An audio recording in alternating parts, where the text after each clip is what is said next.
गया है। आपको बताएं, गुज़िश्ता दिनों में इलेक्शन कमीशन ऑफ पाकिस्तान की जानिब से इंतखाबात 90 दिन में ना करवाने और हल्का बंदियों के शेड्यूल का ऐलान करने से मुतालिक अब तहरीक इंसाफ का अहम फैसला सामने आया है।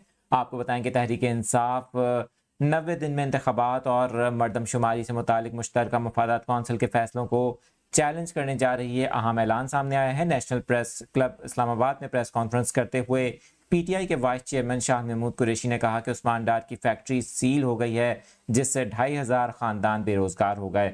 उस्मान डार की वालिदा और उनकी बहनों के साथ जो सलूक किया गया, इसका कोई जवाब नहीं। रात 2 बजे बच्चों को सड़क पर खड़ा करना कौन सी रवायात हैं।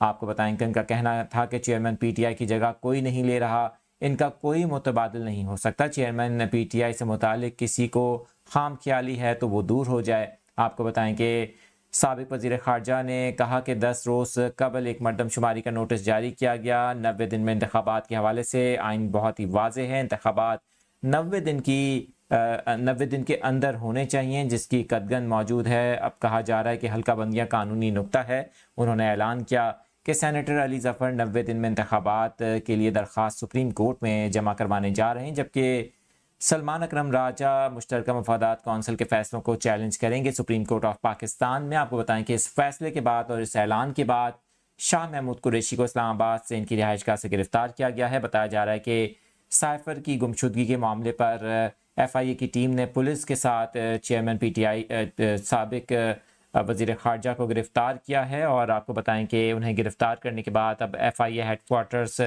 इस्लामाबाद मुंतकिल कर दिया गया है।